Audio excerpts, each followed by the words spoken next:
Well, hello and welcome to Reanimated. Just a fireside chat where we process our various traumas collectively. This week we're talking about episode two, season two, The Last of Us: Through the Valley, and we've got thoughts and feelings. And the we I speak of are myself. I'm Stuart. Joining me, as always, is the invincible H.A. Conrad. Hello, H.A. Hello. Hello. And then the trifecta complete by Kyle from Seattle. How you doing, Kyle? I think last week I might have complained like, oh, this first episode is good, but it didn't shoot me out of a cannon or anything, and I would just like to retract. Cannon shot. I don't need any more cannons, thanks. I was thinking about you, Kyle, all while watching this episode, and I was like, see? It was coming. I just needed to be patient. You just had to wake up in the lodge one frosty morning and get about your grisly work. Exactly. Okay. Well, we have a little bit of news to talk about before we can really dive into this episode. And those news items start off with an article from Bloody Disgusting this week talking about Ryan Coogler's next big, well, maybe it's not a big thing, but his next project after Sinners, which is doing pretty well in the theaters, by the way. That's the Michael B. Jordan vampire movie, which we definitely want to talk about at some point. Is going to be a reboot of the X-Files TV series. And I want to get immediate gut responses from you guys. How do you feel about it, Kyle? I have not seen Sinners, but I am very excited to because it has been getting just amazing word of mouth and seems like a, super fun, scary, original, just amazing piece of work. So those don't come along too often these days out of Hollywood. So I'm very excited to go see it. I guess I read the article and I was a little bit like, okay, what's this actually mean? Because if you remember a few years ago, Jordan Peele, like, quote unquote, brought back the Twilight Zone, but he didn't really direct it. He didn't write it. It seemed like his stamp wasn't really on it. So I guess I'm like a little, in wait and see mode about how involved Ryan Coogler truly is going to be Hmm. with this reboot. If he's, really kind of in there like David Fincher is, for example, with oh shucks, with like Mindhunters, then that's like, basically just a movie that he's working on. That's awesome. If it's kind of a really hands-off thing where he's just kind of an executive producer and he's giving some guidance, I'm not as interested. So, um, I also think so much of the X-Files is Mulder and Scully's, banter and partnership and everything. So, are they going to do that? Are they going to do something new? I don't know. I'm intrigued, but also trepidatious. Been burned a lot by reboots over the years. So many burns. HA? I'm excited about it. If I do agree that I think if you don't have m- Mulder and Scully in there, I'm less interested. He's also like he is working with Chris Carter about the reboot, and it feels like he's pretty involved, but it's sometimes hard to tell how much actual involvement there is. And so until we hear a little bit more about whether they can actually land the cast, I will still reserve my judgment. Because in talks with Gillian Anderson doesn't mean that Gillian Anderson has signed on. I don't Uh, think she does anything without a British accent these days, so I don't know. I know. She's pretty amazing though. So we'll have to see. But I'm excited. I mean, look, I think he's an interesting director, and I'd be curious to see what his treatment is here. But it feels a little hypey right now. It's a little too early, I think, to make any judgment calls. It feels more like a concept at this point. It's like we're going to be scarier and bigger and whatever. Well, what? You don't even have the cast yet. So. Hmm. I do think that Chris Carter signing off is pretty good, and if he's like involved, and maybe it'll have like the spirit of it. But anyway, there like we first started hearing about this like what in like January-ish or maybe That's a the little first I later. saw it that I'm aware of. And so there hasn't been a ton of news about it. So that makes me wonder just where they are. And maybe this is to hype up interest and maybe to try to land some people to get people excited about it. So anyway, I'd be very excited. Love the X-Files. But you know, don't know how this is gonna actually pan out for everybody. So, to quote a poster in Mulder's office, I want to believe that they could do this actually without Duchovny or Anderson. I think well, I know that their magic was that magic. That was kind of the engine, and I didn't really watch the show after they weren't on it anyway. But I want to say like some of those kids from Stranger Things are old enough now that they could maybe be very junior FBI agents or something, and they're good enough performers. I don't know. I feel like it could have a life after those two actors. I hope. I don't think it needs to be totally based around them, but they need to be involved somehow. I don't Yeah. mind having a handoff, but my sort of Gen X sensibility, it has to be Mulder and Scully. Yeah. I mean, X-Files is weird because the overarching story is the least interesting part of it, and everyone's like favorite episodes that they love are all these, standalone things. And so I'm kind of like, is there really even an X-Files universe outside of Mulder and Scully? I'm not sure that there really is. I don't know. We'll have to wait and see what develops here, I think. Watch the space. We'll come back and talk about this after we've had time to talk about zombie meth cannibals led by a mad scientist. In Red Night at Skies, which I do like that title. This is a B movie that was written up in Dread Central this week, and there's a trailer online for Red Night at Skies, and yeah, it's got a real B movie aesthetic. Did you guys? Oh Uh, yeah, it's definitely a B movie. I mean, the premise for it to be zombie meth cannibals, mad scientists and all, pretty much sums up what I think this movie is going to be like. So, it is we'll have to see how this plays out. I'm happy to take a look at it. It definitely feels like it's a lot of camp going on and a lot of that kind of I don't campy flair. Maybe that's what I would say. yeah. There, even in the trailer, there's the one-liners and things like that are a little cheesy, but I don't know. What did you think about Stuart? Yeah, I mean, you've got your Nazis, Yeah, I knew you got it all. you've got your trailer park. I feel like it's got a niche, it's got a corner, and it's telling a story about a specific, American experience, maybe without the zombies. Um, Dread Central gave it 3 stars. Hmm. And it's on VOD, so it might make its way onto our viewing list. I don't know, we'll see. Red Night at Skies. And then an article dropped in Variety in the last week, touting a couple new zombie movies coming from Netflix Southeast Asia in the pedigree of Outside from the Philippines, except these two are called The Elixir and Siam. Elixir being from Indonesia, Siam being from Thailand. HA, you and I have seen a couple of Thai zombie movies already, and we haven't even watched Operation Undead yet. That's on our short list. Yep. Oh gosh, do you remember what they were called? Like the one about those two women at the deserted resort, and then there was the Yeah, I driver. think that wasn't that like Resort or something. No, It's we watched one called Resort. That was a different movie. okay. Oh, I forget what that one was. It was an awesome, quiet zombie movie though, with those two female leads. But yeah, I think it's awesome that Thailand is starting to develop Uh, more zombie movies. Paradise something. Yeah, it could have been. I don't remember. Sorry, Paradise. It's not gonna be the thing that we absolutely need to remember. Oh, Dead Earth. That's what it Dead was. Earth. Not a great title for that movie, frankly, although it does kind of sum up the quiet desperation a little bit. Just two ladies in their bathing suits surviving in a zombie apocalypse. Yep. But yeah, I mean, we don't really know much about these films. I do admire this approach of being like, look, we need movies, we need horror movies, and specifically zombie horror movies that reflect where we live and our culture. And I think that that's a cool way to approach it. Agree. So I am excited to see these when they come out, hopefully on Netflix for us too. Does their I, release? so no, I didn't see a really anyway.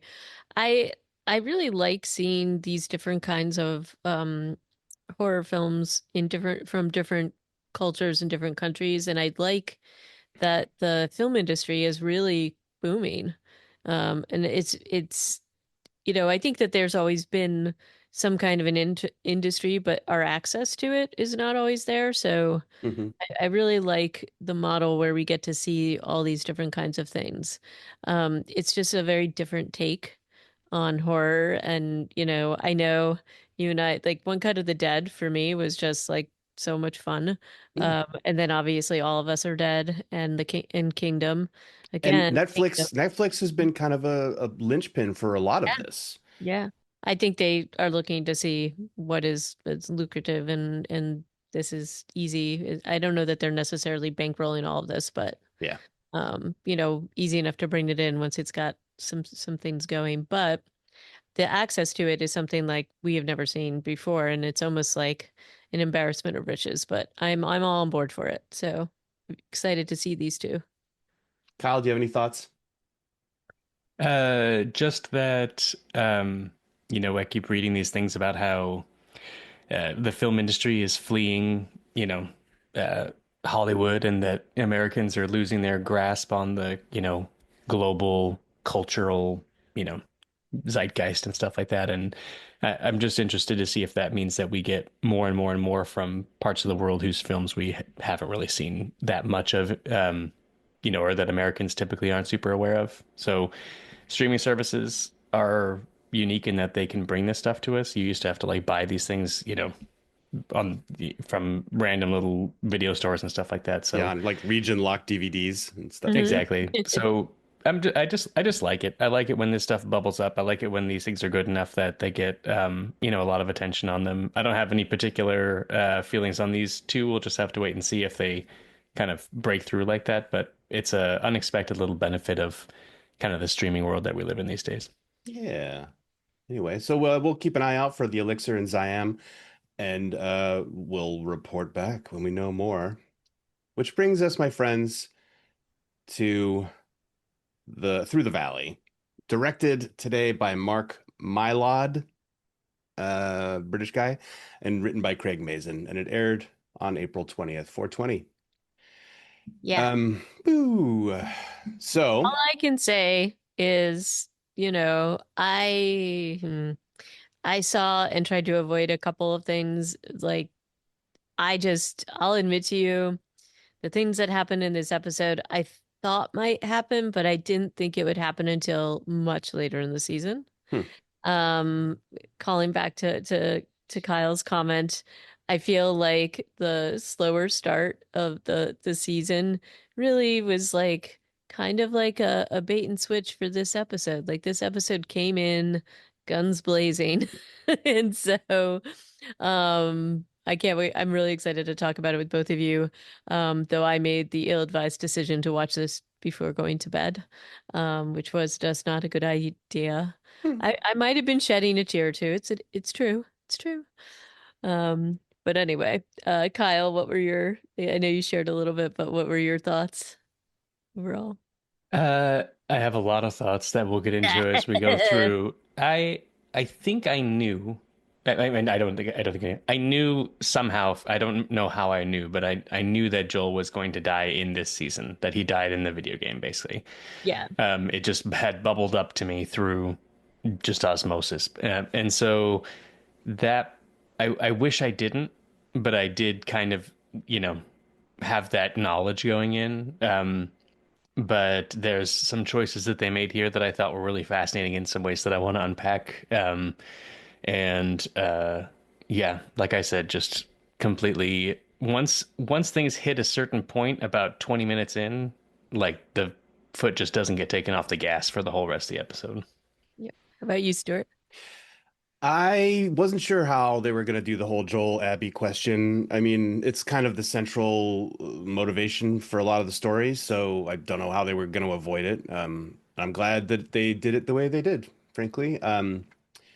This is an episode that mirrors a lot of the beginning of the game of the second game, with some key changes and some really significant changes.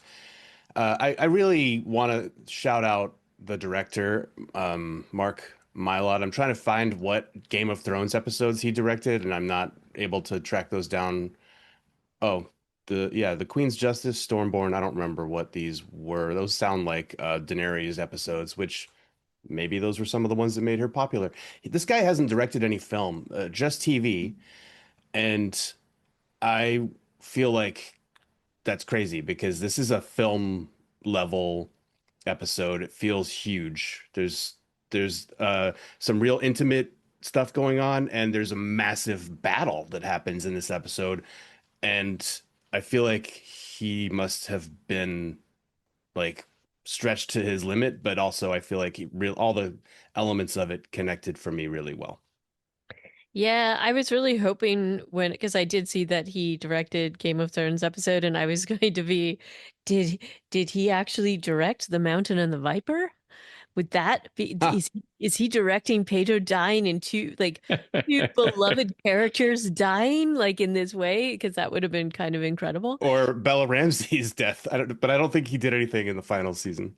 I don't think he did either. But anyway, I got excited for no reason. I just thought with the popularity and not even just the popularity, like we've seen them twist certain things with the game, but they don't shy away from like the really big storylines and the deaths. So I knew that he died in the game, but I thought they were going to play it out a little bit more for so many reasons because I thought that they maybe wanted to play. I'm sure we're going to see him in flashbacks based upon all the trailers of the season, but it felt like I do think that they were yeah, they were kind of I don't want to say tricking the audience a little bit, but I just thought they would at least go one episode more before they did it, before that confrontation happened. Well, they're Uh, gonna be hearing from all the Pedro stands, like all the people who say they only watch the show for Pedro Pascal. Like, what's gonna happen to that audience segment? But eh, They can go watch any one of the like 60 other things that he's in. well, now we know why he's able to be in 60 other things because this wasn't taking up too much of his time. Yeah, they came to Um, him and they were like, "Hey Pedro, we've got some awkward news. You die in episode 2." And he's like, "Thank Christ, I gotta go record my voiceover for the Wild Robot."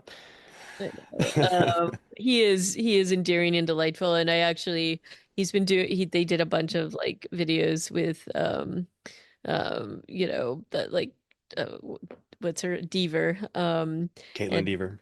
Caitlin Deaver and Bella Ramsey and he's a lot of fun and I it looks like they all have a lot of fun on set, so I think it's kind of sad, but I think that this episode was pretty incredible. I truly enjoyed it, despite my sadness about it. And there's people that are worried about him, you know, as part of this show. I mean, the games are all about they're going to be about the Bella Ramsey character at this point. I don't know. Yeah, And and others so that's too. going to be a real test of Bella Ramsey and Ellie as they Yep. go forward. I mean, there's a bit of an ensemble element to it, and the way that part of the way they balanced this in the game was by letting you be Abby every so while, or for like half of the game, you're Abby, and I'm really curious how they're going to represent her story for the show. Um, so let's talk about speaking of Abby. Unless there's any other overarching kind of meta thoughts that we want to get out now. I will let's dive into Abby's subconscious as she's dreaming about the day she finds her the aftermath of the raid on the hospital in Salt Lake City. And by raid, I just mean Joel's murder spree. Because this is what she's dreaming about is like those alarms going off. She is looking slightly different, slightly younger, walking toward the OR, and she's consulting herself, or who was saying like her future self is being like, "Don't go in there. It's really bad. His brains are on the floor," and she's confused and angry, I'd say, in the dream. Any thoughts about this intro? No, I really liked it because I think it gave some depth and understanding of her character. And like Joel is not a Snow White character. We all know why he did what he did, and but to see these fireflies and these other characters as people and as people who have people who love them, and that loss and grief coming with it, and grief as a motivator, and a creator of villains and vengeance to some extent. I liked that that's how they set this up. Um, and then, how it can go to incredibly dark places if you let that grief and that anger eat you alive. So I did like this. It wasn't an incredibly long scene, but I thought it was an effective scene. What did you think, Kyle? I got a little distracted trying to figure out how long after the massacre it was because the alarms are still going off. And I so feel I like you was hear like, a gunshot even during the dream sequence. yeah, so is this like, was she there and just didn't get in, didn't cross paths with him? Is it like a day later? I was just curious about the mechanics of how this all, because you see, as far as I can tell, you see Joel kill every single person in that building. Hmm. Well, everybody But who runs at him anyway. yeah, exactly. Except for, I guess, yeah, the nurses, which end up kind of being his demise because they're the ones who were able to tell what's going on. But Hmm. um, I don't know. I liked it, but I also got a little distracted, kind of wondering about the mechanics of exactly how long after she got there because it seemed like things were still as they were when Joel left. I don't think that they ever fully explain that, but well, I don't know. Maybe we'll get this flashback in the show, so I don't want to talk about it because I mentioned some things last time on this podcast that then happened during the episode, so I don't want to do that. But yeah, I think there could be storytelling that explains, I think, that Abby was at least on premises or nearby when everything went down. Okay, interesting. Um, and I guess those other Fireflies too. Her posse of Manny, Owen, Lori, and Mel. It's interesting. Her posse has shrunk from the game. There's at least two others that I can think of in the game, which helps in a way because they've combined Manny with this other guy. Um, and I don't love that other guy, but I liked Manny, so I'm conflicted. Anyway, we can get to that. So she wakes up in a lodge with these other people, but she talks to Owen. It's daylight. They're looking out the window at the city of Jackson and saying, "Oh, it's a city. It's not a tent. A bunch of tents with portable generators. They have like full power." And then they kind of rattle off all the defensive stuff, the four gates, the wall, the patrols, oh, and dogs, kind of all the things that we get to see later in the episode, which I liked. Um, yeah, I don't know. Any thoughts about the whole wake up and then going out on watch stuff? Just that if they had waited just a little bit longer, I kind of would have liked the idea if they'd have really been camped out there for like a few weeks or something with their kind of military backgrounds, just doing reconnaissance. If they would have done that, they would have noticed that they don't actually need to assault the place because they could just show up at the front gate and they would be Welcome. presumably admitted and welcomed. And so there's a whole other version of the show where they just kind of like infiltrate Jackson slowly. And, he's like, we don't know who Joel is. We'll just go join the community for a couple weeks. You'll meet him at the barn dance or whatever. So I don't know. That's not the direction that they go with it, but I did think it was funny that they were like, how can we get into this impenetrable place when the last episode we just saw like a wagon load of refugees like just trundle inside. That With that really no resistance whatsoever. It was just, hey, come on in. that is interesting. I It did. might speak to, real quick on that point, it might speak to the mentality of the group that they're coming from.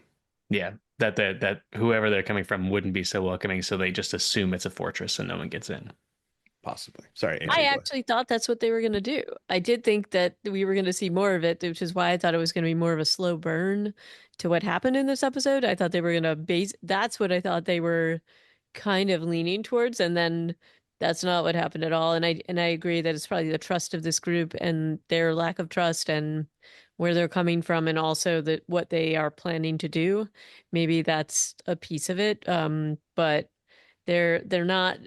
And look, Abby's emotions, she does shockingly, well, we'll see later in this when we talk a little bit later, she is able to rein sort of certain things in, but once she just unleashes all of her energy, it all comes out. So I don't know that she would have been capable of the subterfuge required Yeah.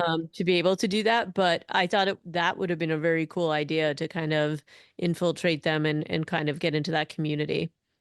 But anyway, but that's not what happened, and That would have I'm been a very different I, story. yeah. I do also like just in the group dynamics that there is uh kind of a lingering sense of morality amongst these folks, and they have lines that these lines are different amongst different members of the posse, but there is like kind of a sense of like, okay, here's what we're here to do, and hurting innocent people or hurting other people is not part of it, and I won't be party to it. And I just liked that there was not only group dissension, but actually, I mean, I think it's kind of like commonplace in these post-apocalyptic zombie shows to just show just, complete psychopaths who don't care about killing anybody. And that's not what this group was at all. Well, at least one of them has issues with it, right? Yeah. And Yeah. it's nice also that Owen, who is her primary counsel, is like after she goes out on patrol to watch, he's like, "Look, my plan is to get her to change her mind, and so we can get out of here, so we don't all die." Like that's Yeah. also an interesting. That is fresh dialogue that I'd never heard before, and I thought that was a really interesting perspective. But I feel like it really also lines up with the character of Owen as I know him. So that's cool. I'm happy when I see stuff like that that is still has a through line with the plot and the characters that people who played the game are familiar with these characters and some of their motivations. And so it's good that they're obviously Neil Druckmann and Craig Mazin, I feel like are attached to the hip on this sometimes. Um, so yeah, Abby goes out on patrol to go watch make sure no horses get too close, etc. I don't think she's supposed to go do what she goes to do later. And in a way, she like she does trigger Mm. all of this insanity that happens later purely by accident. But um, and so we switch then to Jackson and wake up. Ellie is being rousted out of bed by some persistent knocking, and it is our friend Jesse Sans Mullet there to wake her up and take her out on patrol. Um, and then he says, "I heard you had a wild night," and she accidentally reveals more than more than he knew, or I guess he does know about it, but he's kind of messing with her. The whole Dina kiss thing comes up. Dina's recently his ex, and so I thought it's a fun moment in the game too. This is frankly just how the game is starting. Also, it's with this interaction with Jesse, so it's like a nice familiar place to be. I like this guy, Jesse. He seems like a chill dude. That was I wrote that in my notes. I was just like, good guy. He's Yeah. messing with her. They're Just having fun. just I imagine with a think, mullet.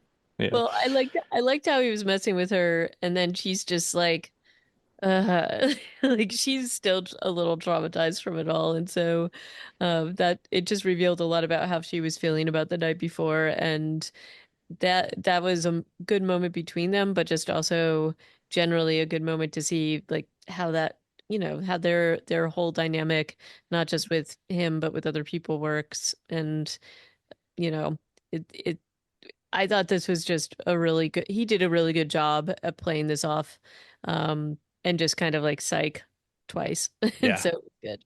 It also makes sense that in a community with like 40 teenagers that there would be a lot of messy drama and relationship, yeah, Yeah.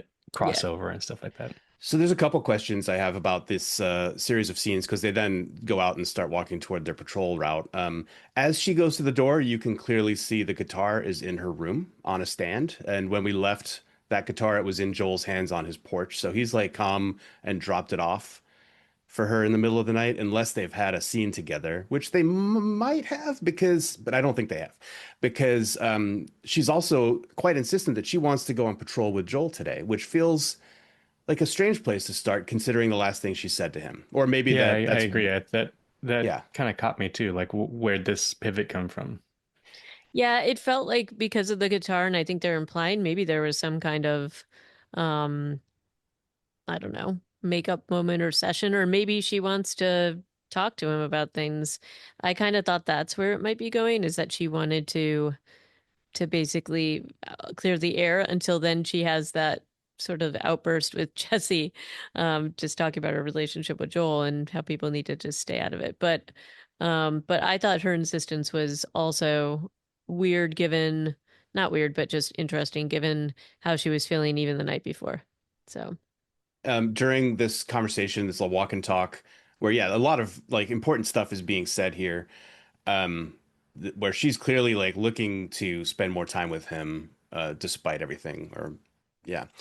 They are also walking to a Jackson, which is being, activated. They're rolling the barrels, they're stacking the guns in the wheelbarrows, and Jesse delivers a little exposition about why this is happening, and it's new information that a patrol had found dead clickers on the surface, live clickers below, a lot more of them than were dead on the surface. Like it was like what 6 and 30 or something like that. And this is why the town's on alert. And I think this is the first in what becomes like a whole episode full of Jackson competence moments, which I love to see.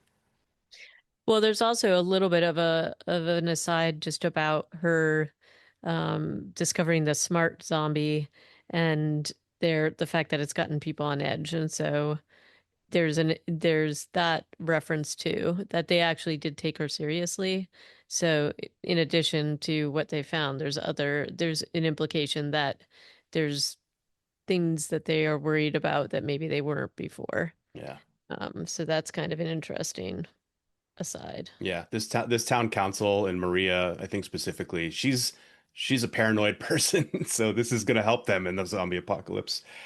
Um, and then they go into the restaurant. I think it's kind of like a restaurant, like a big double, uh, two-story duplex saloon sort of thing. And Tommy's in there giving like a big defensive safety briefing, which I think is really good. This is a great episode for Tommy and Gabriel Luna, Yep. who has a lot more screen time than he ever has, and I feel like really delivers this episode. So it's a good speech. He like brings in members of the community. There's chuckles. His kid and Maria are watching, and then Maria takes Ellie to the kitchen. This is also straight out of the game. Oh, I felt like it was. I was going to ask you, Stuart. I have a note to say from game. The whole thing felt very Yeah, yeah. The difference is that you never got to see Seth say any of that. I don't think in the game, unless it happened in a flashback that I've forgotten about. mm, But I, the and I the like one that they lot make him. I like that they make Seth truly contrite. truly, It, yeah, that it kind of expands on his character a bit. That he's not just like giving a pro forma or I've been forced to. He really seems to mean not only that he's sorry for what he said, but that he's sorry, for his own impulses and prejudices. yeah. No, that's true. They're like Neil and Craig emphasize in the production side of this that the story, like American culture, stopped in 2003 when the zombie apocalypse began for this version of the story. And so they're like, well, people were homophobes. More people, well, I don't know if it's more people, but LGBTQ culture has come a long way into the 20 something years in modern American culture since 2003. And so they were trying to present like a frozen in amber sort of set of beliefs. mm. I don't know if that comes across. I did like his apology, and then the fact that he is trying to, make amends by giving her steak sandwiches, and she does kind of look at him like, "All right, I guess I'll take that." No, she doesn't. She doesn't take anything. No, she doesn't, but her face is like, "All right, steak. How sorry are you?" And I don't know. Un It unfortunately, oh sorry, AJ, I no, didn't no, mean no, to go interrupt. ahead.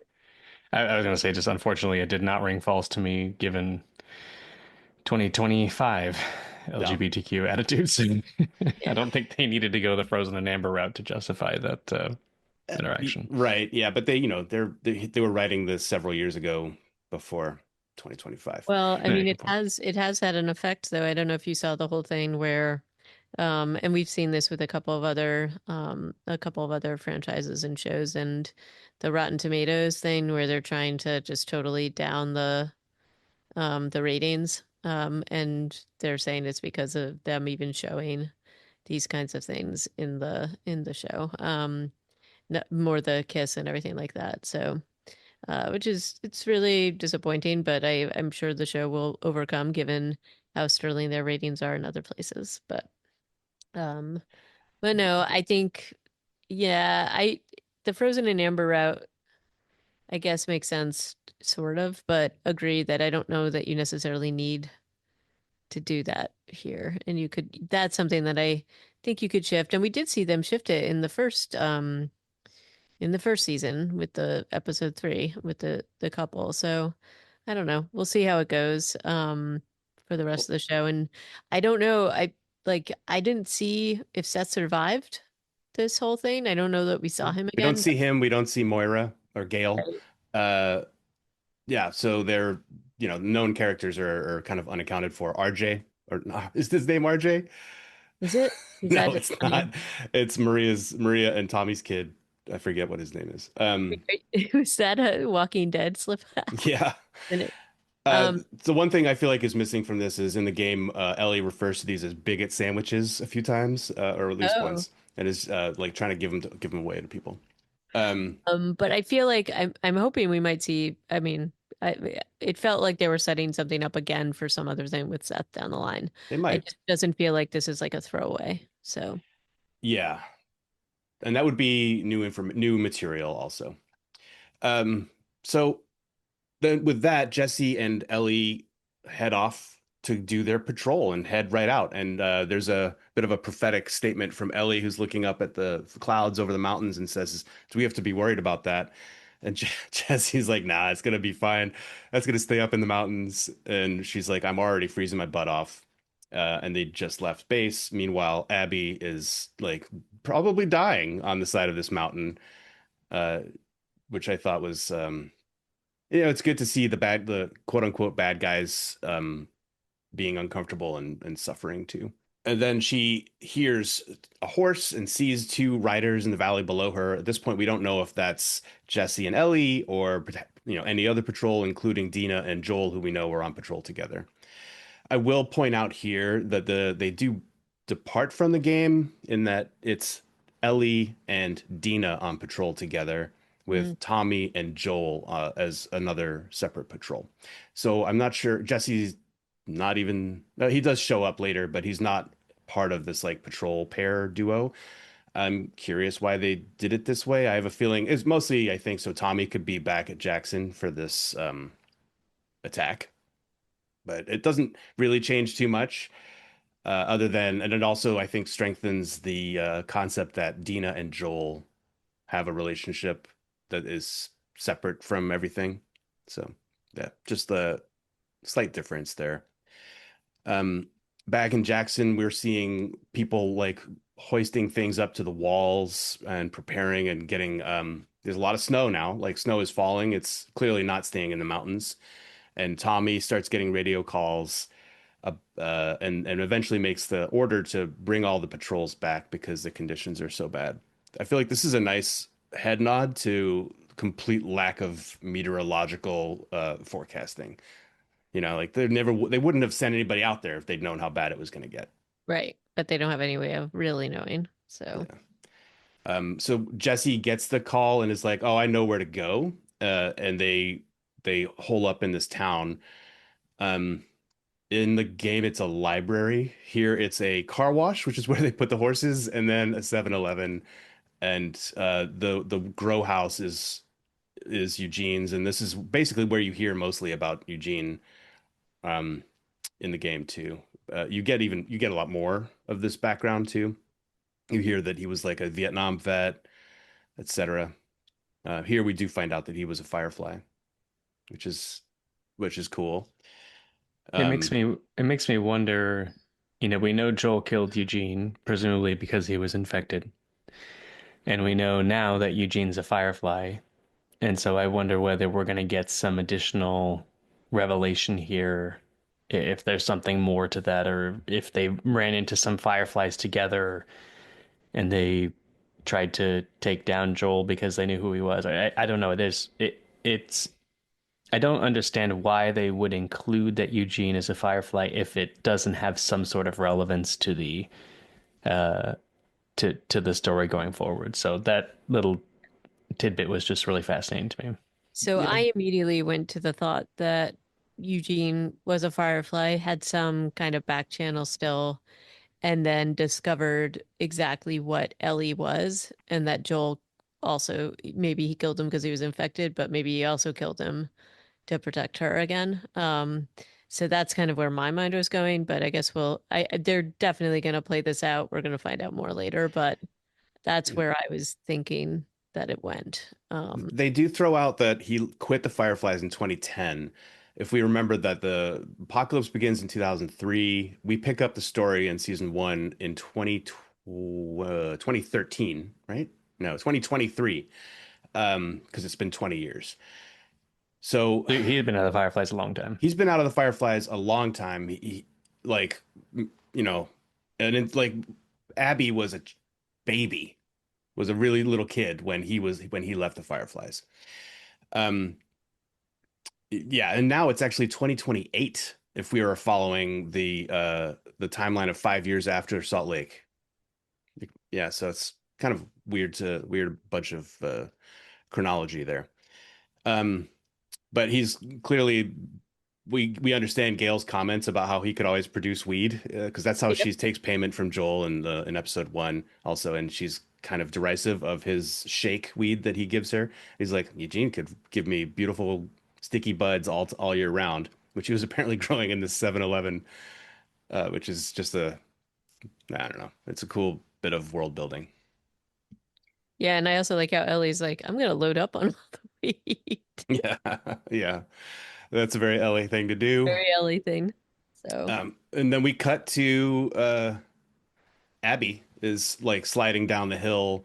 She's done this. This is like a rash thing to do. Like she's going to try and ambush these people by herself. I think because she suspects that if she went back to the lodge, because their lookout point is pretty far away from the lodge. Like I don't know how she's supposed to beat anybody there if there was people coming.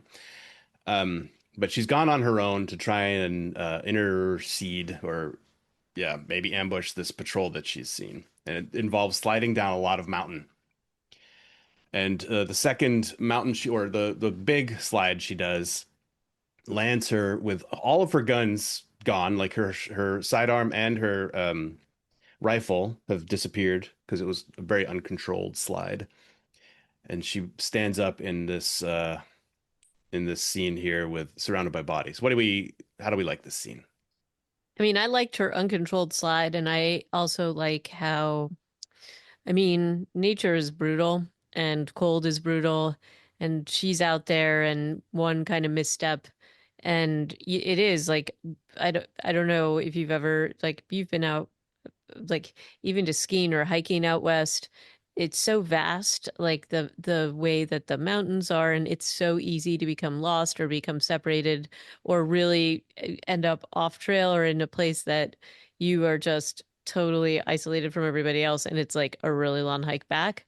I thought there was going to be a little, it almost sounded like there was going to be more of like I thought there might be even a big avalanche kind of action here at some point.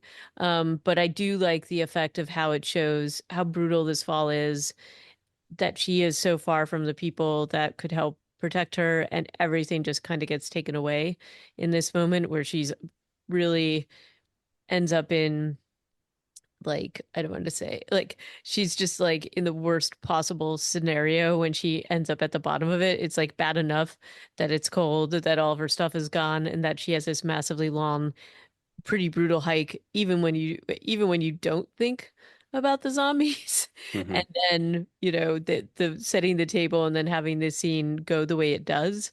I just thought it was really excellent. And I liked the editing. I liked the effect. So I was really like, oh, it's so on now. The snow liquefying from all of the motion underneath was just Good. so good. Yeah. Hmm. And the Uh, build up and the reveal of this whole thing was so, it was really, really well done and so terrifying. And this is the point where the episode goes to 165 miles an hour, and it doesn't really let you stop much after this, unless, we're back in the lodge for a few moments there. Yeah, so not just like 30, there's clearly like hundreds of infected coming out of this hole, maybe 1,000. A number that Ellie has scoffed at when Jesse suggested 1,000 could be under the snow. She's like 1,000, whatever, and he's like, okay, you don't know. But yeah, there's a lot, and the effects are really good. There's definitely some actual people, but then I couldn't really make out CGI. I don't know if either of you guys could. Mm, I feel like it must have been in there, but I It, couldn't. I think you're absolutely right. Like for sure there was CGI, but I think it was just that well done. Um, and you know, so Abby's got a pretty good head start because I feel like she could have started running a little sooner, but Yeah. but only like a few seconds. And she has to go as fast as she possibly can. And the wall that she arrives at and has to scale, she cannot miss this jump, which is like the stakes of just getting on that ladder because it has one of those you know, what like a metal sheet in front of it, so you're not supposed to be able to climb it unless it's released from the inside. Hmm. But she manages to jump high enough and then scale up there until she can get to the actual rungs of the ladder. There's a little bit of World War Z ant climbing. They don't actually do that, but I think the one who grabs onto her leg has basically climbed on the backs of other infected to get to her. Right. I actually was thinking how exhausting this must have been and how much, and wondered how many takes there were because you Yeah, had to get the timing of this just right. And it looks exhausting, but it is great choreography. yeah. Um, and it's believable. It's believable. All her, yeah, It the makes scaling. sense. It So, makes sense now, Stuart, that you say that you play as Abby in the game, because in this moment they do something really interesting, which is they essentially we're seeing this all from she's kind of the primary character in this instance, because the the a few times throughout the show it leaves Joel and Ellie and focuses on somebody else, but not that often.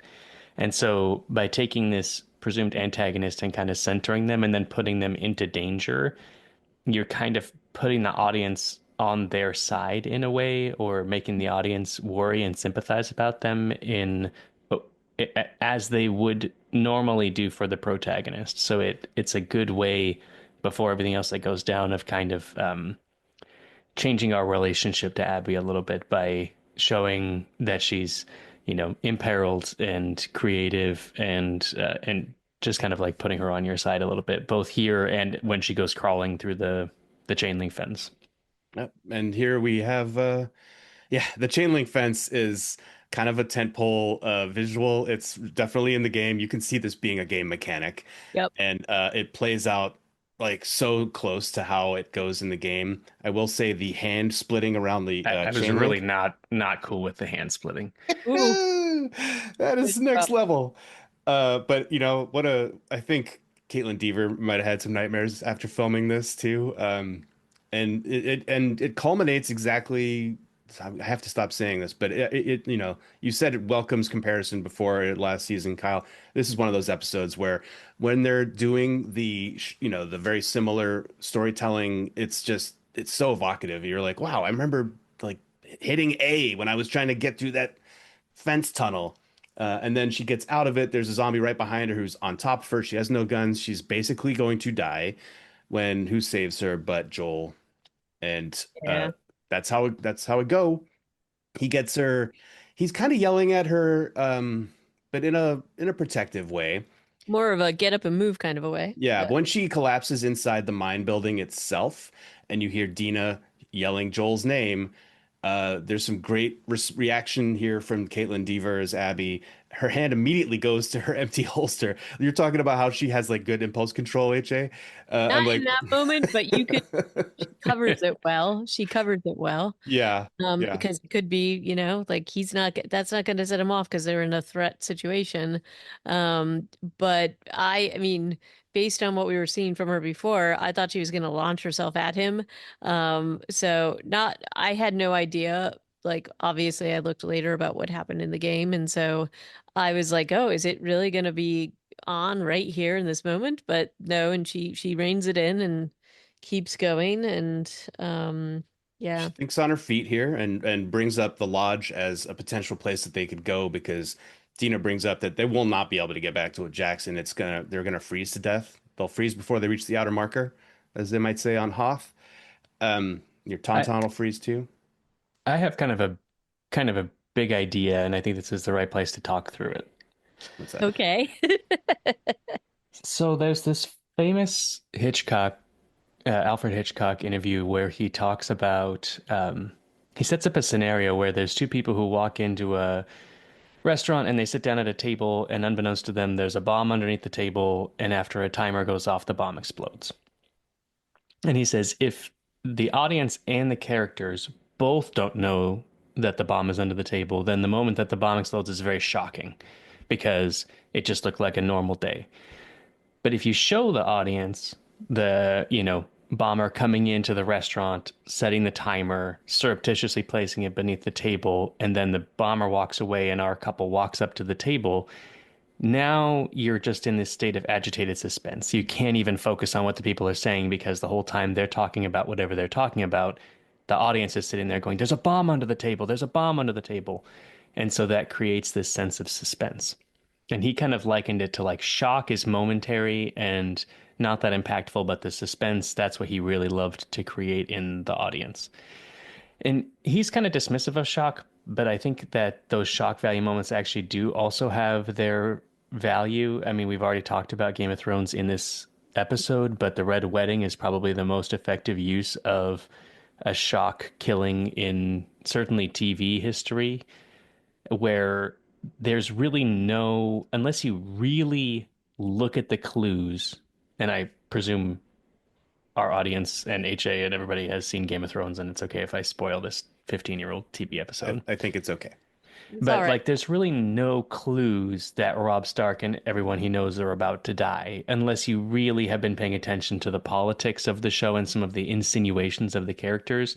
There's no scene where like Tywin meets with Walder Frey and says, "Kill Robb Stark at the wedding, and I'll, give you the Riverlands or whatever." And Well, even, so, even in the book, they have Catelyn Stark. Uh, Basically, there's this whole thing where if people break bread and eat your salt and bread under the same roof, then they're kind of bound by those societal rules where you can't do harm to other people. And so they almost do this thing because she's very focused on doing that and gets it done. And so I think as a reader, and then I think they even do that in the show, it puts the audience a little bit more at ease, like, oh, everything's okay. Because even though people are kind of fighting, they ate the bread and the salt, so they're fine, right? And then, exactly. yeah, so they lulled us into like that sense, and then all hell broke loose. And so when it happens, you're like truly flabbergasted. Like it does not seem like it does not seem like where that scene is going, and then it happens, and it's like this legendary moment. And there is a Red Wedding version of this episode. All you have to do is excise the opening scenes of the two first episodes, and you get, and I guess maybe a little bit of the conversation at the lodge. But if you take out the scene at the graveyard in episode one and you take out the dream flashback, then you get this sense where you don't really know who Abby and her friends are. They've just arrived at the lodge. They meet up with Joel, and then you get to the lodge, and bam, she shoots him in the leg, and everyone is just like, "Oh my God!" And there's this moment of just absolute shock. And I think it's really interesting that they didn't do it that way. That might have been a really effective way to do it. I can't quite figure it out because in a Hitchcockian way, with the dramatic irony of us knowing who Abby is and what she wants to do, the whole time she's with Joel and Dina, you're just like, what's she gonna do? Is she gonna do it now? Like there is this like ratcheting up of the suspense as you're trying to figure out, you know, he saved her life. Is that enough? Is she gonna let this go? And so that is very effective. And the way that this episode plays out is very effective. But I'm also just a little bit curious to know what the effect would have been like if we didn't have that context as the audience and we were as surprised as Joel is in that moment when she turns on him. And I just can't quite figure out which one I would have liked better. This is the way they went, and this is the show we have. And like I said, I think that it is very suspenseful and it adds a layer of interest to all this stuff. But there is this other version of it that I can see maybe how they were even considering, and then they decided to go back and add in these little context clues and things. So I don't know. It's just interesting. It's interesting, a little filmmaking choice, and I think this moment still landed with shock for a lot of people, but it wasn't shock in the same way as it might have been. Hmm. Well, I think maybe because there was familiarity with the game and people knew that, but I also think that they're trying to draw a lot of parallels between Abby and Ellie, and essentially Abby just created herself or her own story, or maybe a different story with Ellie in forcing her to watch essentially her father figure get murdered. Hmm. And so I think maybe that was the buildup, and that you're meant to see that or feel that, and understand that there was great love between Abby and her dad. And similarly, there's great love between Ellie and Joel. And that Abby, in kind of pursuing her vengeance, is now basically sort of she's inflicting that pain, if not worse pain, upon Ellie and what they do here. No, yeah. Yeah. Abby was never forced to watch it, and it was No, fast, right? Like she right. knows exactly how he shot her dad because the nurses have told her that he didn't really look at him and he shot him right in the head. So what she has inflicted on Ellie is objectively worse. It's definitely worse. And she does not care. And, and I will say, given some of the feelings of this group, yes, there are some of them that are feeling like they don't want to have anything to do with this, that they have some kind of honor, but not everybody feels that way. As we see, Ellie gets a good kick in the ribs. It is to me a little surprising that they do leave her alive, given that she's saying she's going to kill them all. And Abby should definitely take note of that, given what she's just done. But I think that was me. I don't, I have no idea what they were going for, but I feel like that is what they're really trying to drive home, are the parallels in that story and the different paths that people take, and It's the how like heart, it's the heart of this whole thing for sure. And I don't know, Kyle, to your point, um, yeah, because it's kind of like, it's Schrodinger's cat. Like once you open the box, you can't really tell what the other side, what it would have been like the other way. So they in the game they don't do as much telegraphing of Abby's intentions, but you still know that she's there to find Joel, and you know that Hmm. she's not happy. So, Okay. yeah, so like there's a little bit of that, but not the entire like Red Wedding element, which like you said, and there's a lot of context going into Red Wedding. Roose Bolton's a dick. Walder Fry is also like really weird and not great. So you're like, okay, I guess, enemy of my enemy and all. But Yeah, but they didn't say, yeah. if Abby looked at the camera and said, "I want to kill him slowly." I mean, yep. Yeah. it's pretty Yeah. pretty blaringly obvious So what she you're wants to not do. you're not too curious about how this might go after they get into the lodge for sure. Yeah. But before we get to the lodge, there's other things happening, and this is all well, also Jesse and Ellie get the call at the 7-Eleven that Dina and Joel are out of radio comms and that they're at the mine. Jesse and Ellie split up to go from two different directions to try and catch them if they're on their way out of the mine, to get them back to safety, presumably, or back onto radio contact. Back in Jackson, a an extra notices the mycelia coming out of the pipes, um, moments before the horde arrives, but still, like that's how fast this mycelia works, though, too. Like he breaks open a pipe, he cuts open some roots, and the mycelia like pop up, like, oh hey, and next thing you know, the horde is moving toward Jackson. Well, the cause and effect here is a little muddled to me because Abby woke the horde, Yeah, right? yeah, part of it So anyway, because more of part them of it wake anyway. up Oh after yeah, the that's true. mycelia More get than wake involved. up. Okay, okay, okay. But So maybe if the mycelia had happened earlier, before Abby walked into that field, maybe that would have woken up the entire posse right as one. Because the mycelia is like, oh, there's at least like 20 people in here or something. I don't know how the mycelia processes data. it's because that's right. There's two hordes that kind of come together. And But they stopped I was following trying to figure Joel and out Dina. like how like did Abby cause this? But I think this shows that no, she didn't. Like maybe one horde was already up and moving, but fundamentally speaking, like once that guy found the mycelia, they were coming for Jackson. Yeah. Okay.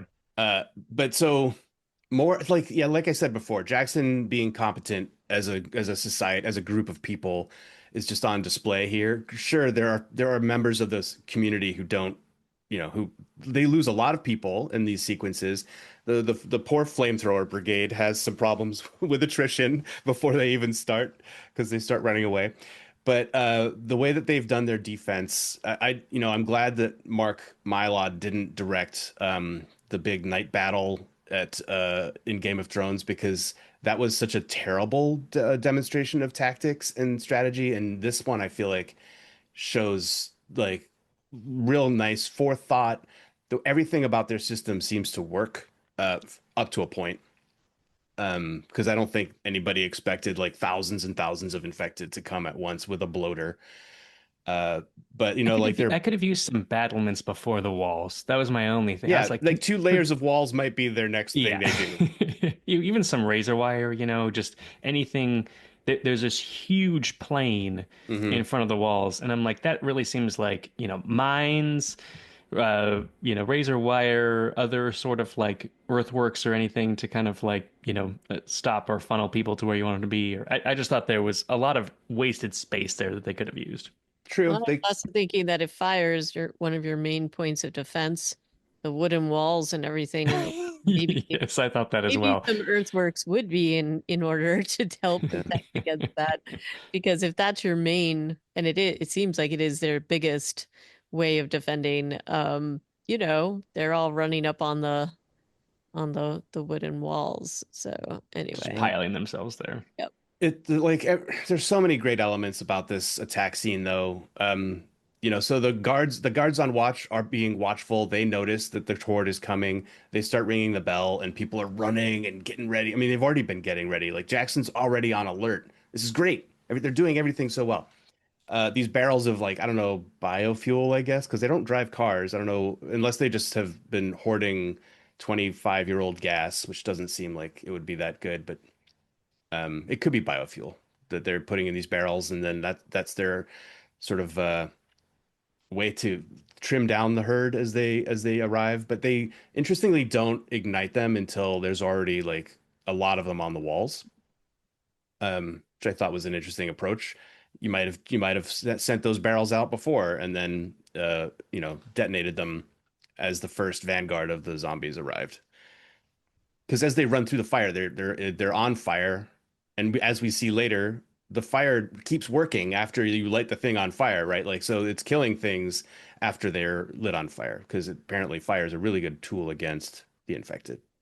Well, it is, except that they are still so mobile, and I thought that this was like I these all these scenes just show the force that they are up against. And yeah, they weren't expecting a complete horde, but even seeing how this was handled and some of those shots with them running through the flame and continuing on, and it was like this was a really great battle scene. I Yeah, really enjoyed and watching another elements.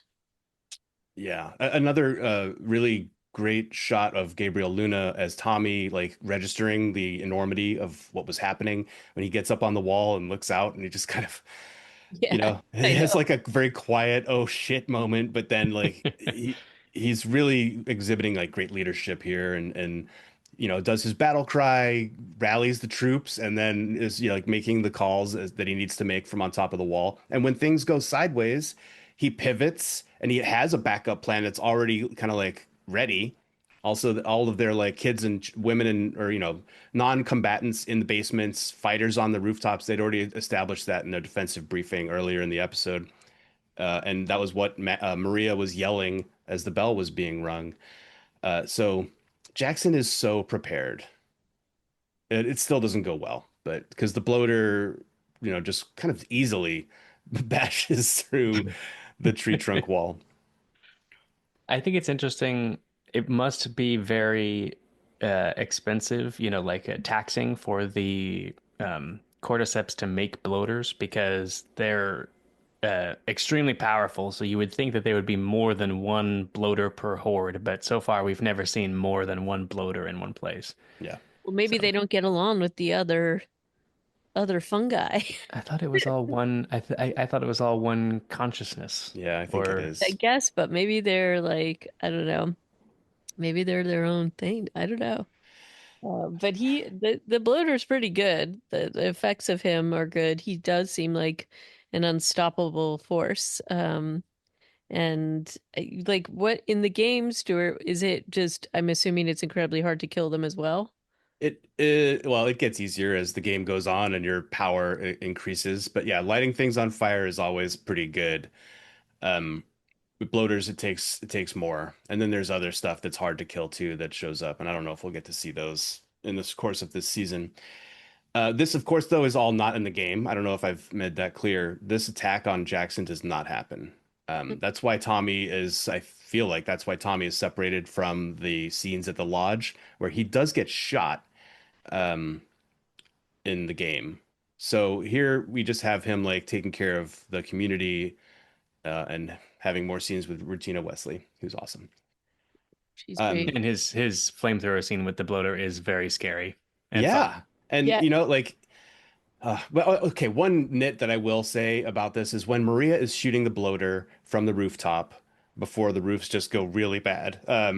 Then The it goes, bloater looks up at her and yells at her and is like, "Oh, I'm gonna come for you." And Tommy sees this and like kind of I feel like he charges too far into the horde of infected without anything bad happening to him. I feel like that is like because they're running past him on yeah. both sides. He's shooting a couple of them, but I just think what he does is like a death sentence. I don't really No, understand why he survived. I felt the same thing. Like as he started walking in, and I'm like, oh, this is not going to go well because everybody else is getting taken out, and he magically kind of survived. So I didn't think that that was, and I also don't know. Maybe his emotions are overwhelming to him because, but he hasn't been acting like that all throughout. So the fact that he made this decision didn't seem in line with what we were seeing about his leadership up until this point.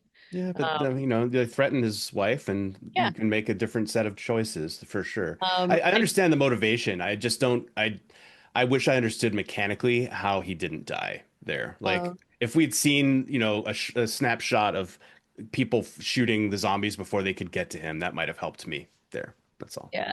I did like the moment where, you know, he goes to plan two, he comes down, he gets the flamethrower, and as they're waiting and everybody starts to like come in and it really like the walls break down, and then everybody but him and one other guy run. Yeah, And it's like, oh yeah, because this is probably what would happen.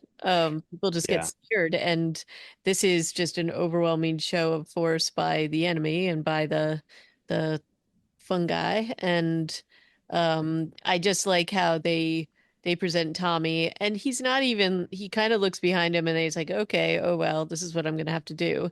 And he just keeps driving forward. And I really liked that moment for him as a character. You just see what he's made of, and he knows that things are all going to hell and there's a very good chance he won't survive, but he's still going to do the best he can do to try to have this community survive. And so I was so happy he had this moment, both he and his wife, and showing them as leaders of this community. And there's definitely a reason why. So that was really great. And then the flamethrower scenes with the bloater, it was just like, wow. yeah. It's That was sort awesome, and as unlikely or like beyond belief, he manages to kill it after he's run out of gas, which is beautiful. I was really happy it didn't land on him because that would have been very, very bad. And then we see Maria, her rooftop has been invaded. There are people getting killed left and right. She manages to get downstairs and she knows exactly where she's going and lets all the dogs out of the kennels. And this is the thing that wins the battle, I think. That's certainly the way the episode seems to portray it. The dogs getting involved in the fight are the game changer. Love And the dogs. yeah, that was of, great. uh Beautiful CGI there too, like just the dogs running into the zombies and like each one taking one down. Very cool, very cool. is that a part of the, are dogs part of the game? I'm assuming they must be, but They, like, yeah, they actually, are they on your side? dogs are introduced into the game in this game. It depends who you are. It depends if you're Abby or Ellie, if the dogs are on your side. Yeah, but it's kind of a bummer to have to shoot so many dogs, I'll put it that way. Hmm. uh and I never don't think I ever saw dogs fighting infected in the game. It was more of a human on human thing. But I love the way that they put it in here. It's so cool.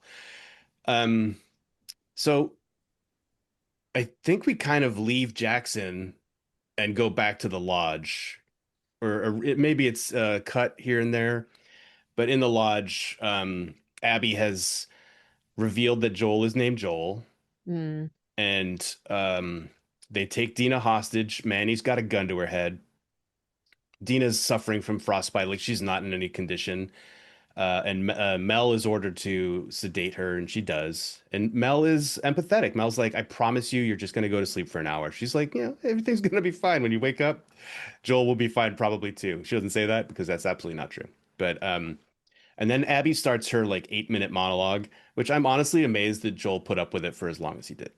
I did like that moment. I also thought the reveal that it was Joel and everybody stood to attention was a pretty good moment. And then there's this look on Joel's face, but he's just so confused until obviously, Well, he's distracted, you know. Yeah. Yeah, but I think that's one of the intentional or unintentional effects of setting these two things at the same time, which is Abby never would have gotten the drop on Joel if Jackson wasn't burning and he wasn't trying to get back to Tommy so badly. Like, I just don't think he goes into this interaction so unprepared and not paying attention to the other people in the room if Jackson isn't literally on fire that they can see through these huge windows opening right out onto the valley. Yeah. Well, he does have a moment before he agrees to go up to the lodge, and you can see a moment on his face where he's like, does this feel right? But doesn't, especially because of Dina's condition.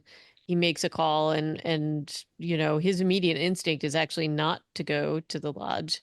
And, there's like a play, the interplay in the way that it makes the audience think about certain things, like, oh, if only he hadn't saved her life, because he thinks back to that, when he says it. And there's like moments where you're like, oh, what if he redid that moment, almost like a choose your own adventure, which feels very game play to me. And in this moment, he does a really great job at telegraphing, I I'm not sure that this is the right decision, but I think it's a decision I have to make now. And so he goes for it. And there is that build, the suspense that the audience has knowing that he's going to go to this, to his doom likely. So I thought that that was really well played out. The editing was great. The acting was great. But you're right. He was distracted. So I guess what it tells us is that just we shouldn't care about other people. Otherwise, you're going to get distracted by Abby. And shot in the leg. But no, I think you're right. He absolutely was vulnerable, and like this situation would not have happened otherwise. The one part of her monologue that I think is really worth pulling out and isolating and looking at is our commander trained us to follow a code about and I forget exactly the words, but it's about not killing people who can't defend themselves. But Mm. I'm going to kill you anyway because blah blah blah, morality, ethics. Um, I want to remember us hearing this commander code non-combatant injury thing when we move further into the story. Okay. I feel like it's gonna come back in some way. It did feel very much like dropping that in there was a thing to pay attention to. Agree. Yeah, I mean, she talks a lot. 18 soldiers, one doctor. I wonder what happened to the nurses, or if Nora and Mel are supposed to be the nurses, maybe. Mm. Um, So this is interesting because coming back to my question about the timing of the dream sequence at the beginning, because I had been assuming that what ultimately ends up killing Joel here was his act of leaving the nurses alive because they told everybody who he was. But maybe you're saying Abby was kind of in and around the Fireflies enough and was close enough to Salt Lake City that she could have done this all even if he shot the two nurses as well. they gave Abby the description though, and Okay. Yeah. Yeah. So although, if he'd been even just a little more brutal, yeah, they wouldn't have had anything to go on. possibly, Yeah. or I don't want to say anymore because I think we might get to see some more of this story. Hmm. But I think there's other alternatives where even if he had shot every single person he saw, that the Fireflies could have found him, Okay. or at least would have known who he was by reputation. Right, because there was some, I mean, even while he was going out there and like trying to find them, there was some type of communication where I think that they had some awareness of who he was. But but again, I think I don't know. I think that she would have figured it out at some point. And again, maybe with the Eugene story, we're gonna figure out more that there was, I don't know, more chatter or more ways to communicate amongst the fireflies where she would have gathered and gleaned some information about him. But Yeah, we shall see. we shall. Basically, after Ellie busts in, Manny intercedes before she can shoot anybody, but takes a knife to the face. Manny is a likable character in the game, and by combining him, like I said before, with this other guy, the guy who gets sliced in the face and like then has a vendetta against Ellie and wants to kill her. That's a different character who you're happy kind of when that guy uh when what happens to him happens to him. Yeah, he's not a person that I like. Mm. Well, Ellie arrives. I don't know if we explicitly said that, but she like makes her way up the mountain Well, and shows up while Jill's being killed. Yeah. and you can hear even before, like when the sound effect before she even knows what's going on, and she can hear, and the effects of oh, it's really rough. Kind of Um, sounds like an infected at first until you yeah, hear Owen say, "Okay, that's enough." right. Um, yeah, there's really painful to watch Bella Ramsey's performance here as she's like screaming at a dead-looking Pedro Pascal, who's still wiggling his fingers and does try to get up after he's been asked to get up several times. Mm. You can kind of believe it might happen for a second. But then Abby delivers her coup de grace, and then they all, yeah, like I said, they all just kind of quietly walk away, um, leaving Ellie there, and Dina's asleep. Yeah, I think we'll hear more about the decision to leave her alive later on in the season.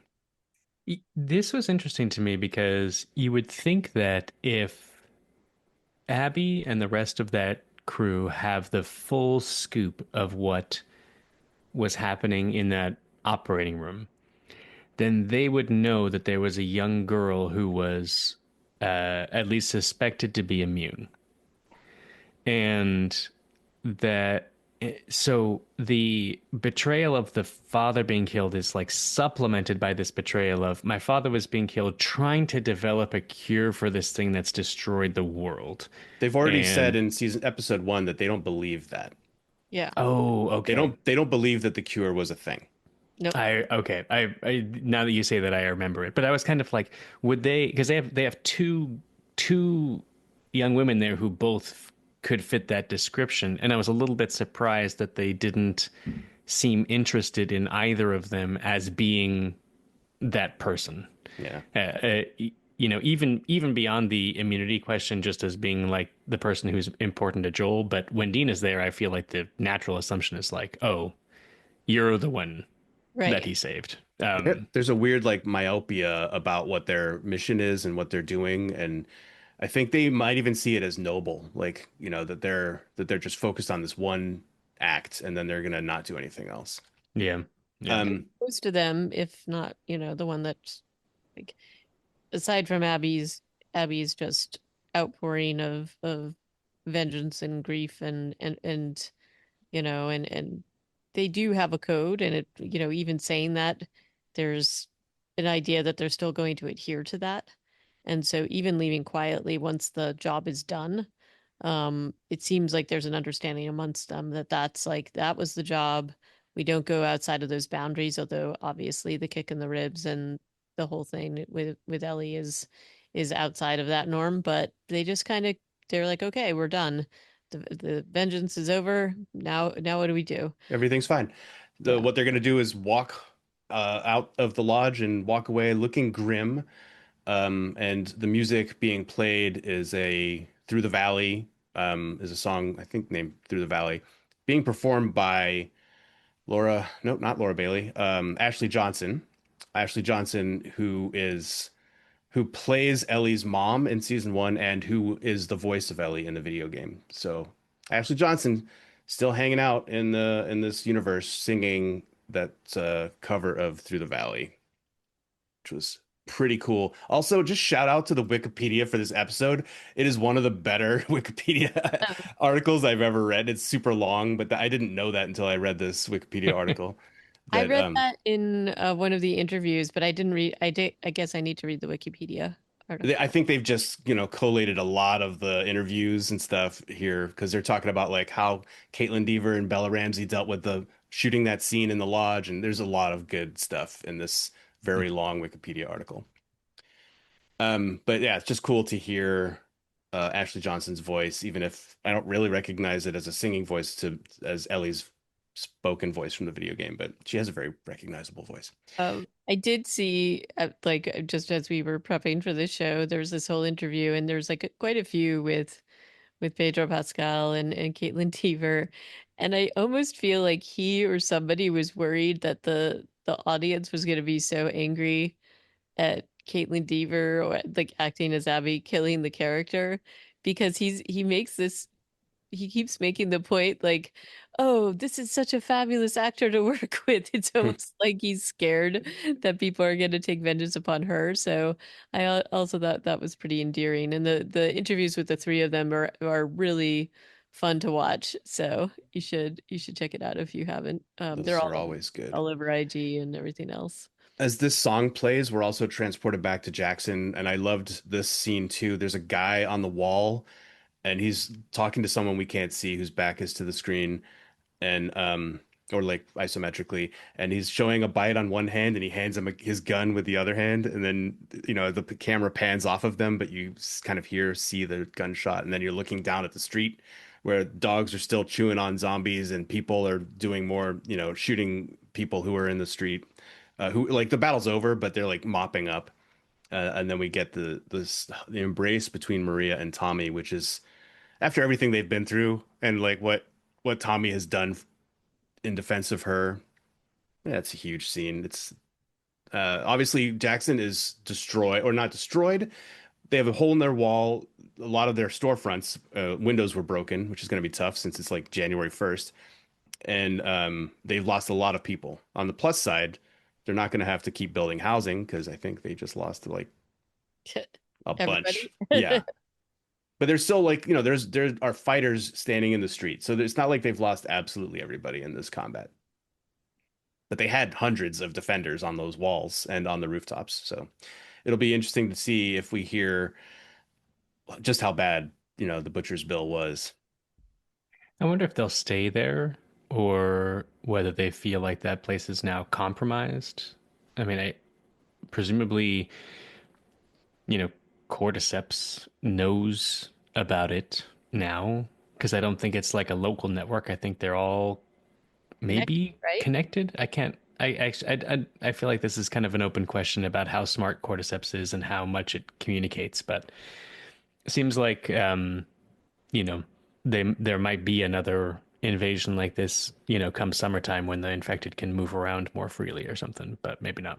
It's a thought. I mean, the mycelia was not dealt with in the game.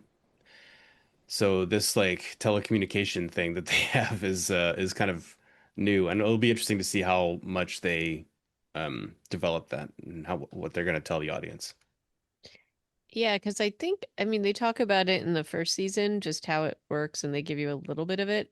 But it does feel like maybe if the network isn't completely connected, maybe there could be like different entities potentially.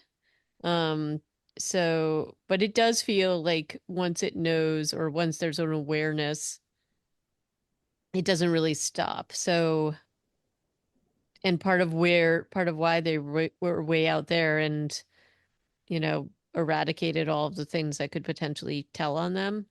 So they may have to pull up roots, and now they have a much smaller community to do that with. So the mobility piece is going to be something else, but then they'd have to find an equally fortified area or place. So that's going to be, I wonder if we'll see like a wagon trail or something in the next episode. We shall see. We shall see. That's kind of where oh no, the final scene, I guess, is Jesse had arrived at the lodge and he and Dina are on horseback with Ellie sitting in front of him. They're towing the body of Joel, we can assume. Man, This is rough. It was rough. One of the first questions I see getting asked is why didn't they take all four horses? They had four horses at the lodge. Ellie had a horse, Jesse did, so did Dina, so did Joel. I thought maybe the other group maybe had taken. They were all on foot Oh, from they the looks of it. I mean, Ellie's horse Shimmer, who she greeted by name, is not one of the horses that they're riding back. So yeah, curious. Curious decision. And there'll be some sort of reckoning in episode 3 for sure. I think it's interesting, the opening of this season suggested that the overall arc of the season was going to be Abby taking revenge on Joel. And so I felt like from that moment on, I had a fairly good grasp of where we were going and what the end game was for these characters. But we've now arrived there at the end of episode 2. And so I suppose the through line now is Ellie taking revenge on Abby, but I really don't have a great sense of where the show overall is going for the first time in a while. I feel like, all throughout season 1, we mostly had an idea of where the characters were going and what their objectives are going to be. So I think episode 3 is going to have an interesting task of setting the stage for the rest of the season and what these characters are going to be, striving toward. Because right now they, both are small band and our large group of Jacksonians all feel pretty, broken apart. Well, we have 5 episodes to figure it out. Any final parting thoughts, guys? No, I mean, I also thought that again, this is me, just I assumed that most of this journey was going to be about Abby seeking vengeance, and so I agree with Kyle. Like, where are we gonna go now?